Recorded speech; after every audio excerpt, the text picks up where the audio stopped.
Welcome back to The Smart Consumer. Today I'm with attorney Joe Goldberg here in Harrisburg, and we're talking about employment scams. Joe, you mentioned that a lot of these employment service agencies in particular really do have deceptive practices that people need to be aware of. And one of the things I was particularly interested in about employment service agencies is the contracts. Do these guys almost always expect people to sign a contract? Usually they do, and the reason is they want you on the line, they want you on the hook. You need to be very careful if you sign a contract to make sure you understand the terms and what you are being obligated to once you sign it. Oftentimes you'll be told one thing, and then if you look at the contract, it says something completely different. So you have to be real careful before you do that. Well, what if the person I spoke to said to me when I met with them that they really know the agency that they're sending me to work with, and that these people will give me a promotion in 6 months? Is there a problem with that? Well, the agency generally doesn't have the ability to give you that promotion. That's up to the business. You need to investigate, perhaps talk to the company. Is that the kind of thing that needs to be in the contract? If you're being guaranteed that orally, you want that in writing, because oral promises tend not to be enforceable later on. Good point. All right, so the employment agency thing doesn't work out, and I'm still a person who's looking for a job, but I saw some programs that might give me a chance to make a lot of money very fast. And honestly, being unemployed, I need the money. I need some money. So what about investment opportunities, part-time employment, and these home-based business kinds of opportunities? Are these good prospects for people who are out of work? I would say from my experience, the bulk of the investment opportunities and work-at-home type programs tend not to be legitimate. They usually require an upfront investment, if you want to call it that, or payment of some sort. Even these work-at-home programs where you are supposed to be getting paid.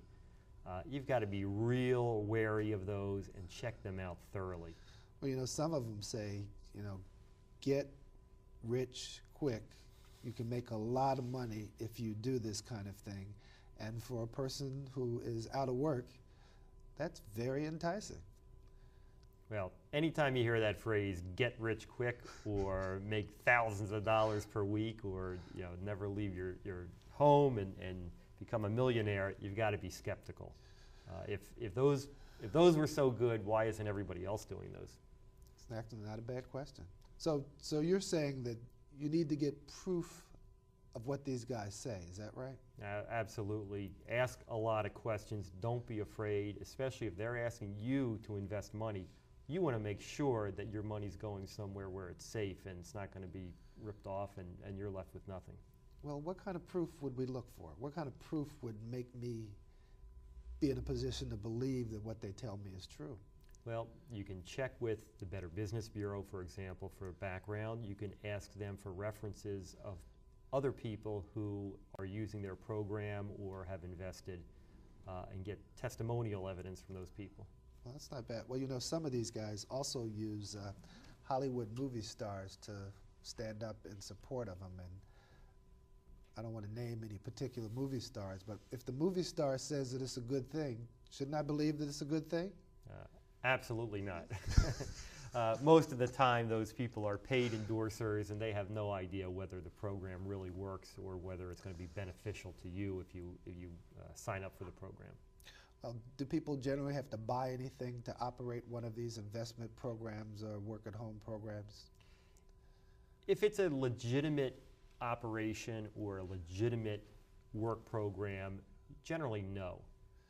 If you are being told you have to invest some money or buy materials, envelopes, stationery, stamps, those kinds of things, those are usually tip-offs that it's not a legitimate or an upfront operation.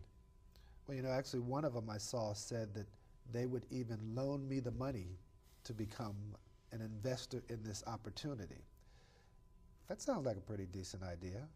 Well, it sounds to me like there's probably a pretty hefty interest rate on the repayment of that loan. Those are the types of programs you need to be very skeptical about before you decide to say yes to them. All right, and if I buy in and then I hate it, should I be concerned about being able to get my money back? Probably. There's two considerations. The first consideration is if you signed an agreement, what are you entitled to? Are you legally entitled to get your money back? And of course, the second problem is if the answer to that is yes, will that person be around for you to get a refund from them? All right, well, I think that's actually a very solid bit of advice. Let's assume for a moment that I decide not to do this investment opportunity thing, that it just didn't work out for me. So I've heard about a new thing called multi-level marketing programs. And this sounds very exciting to me. It sounds like the kind of thing where if you get into it, you can build something up and then it builds bigger and you can make more money. Do you have concerns about multi-level marketing programs? There are a number of legitimate multi-level marketing programs. However, the problem with the multi-level marketing programs, even if it is legitimate, is you are dependent on recruiting other people who will give you money. And there's only a limited number of those people around.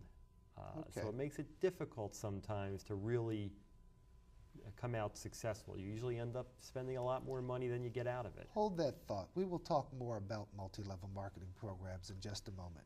Stay tuned. We'll be right back with The Smart Consumer.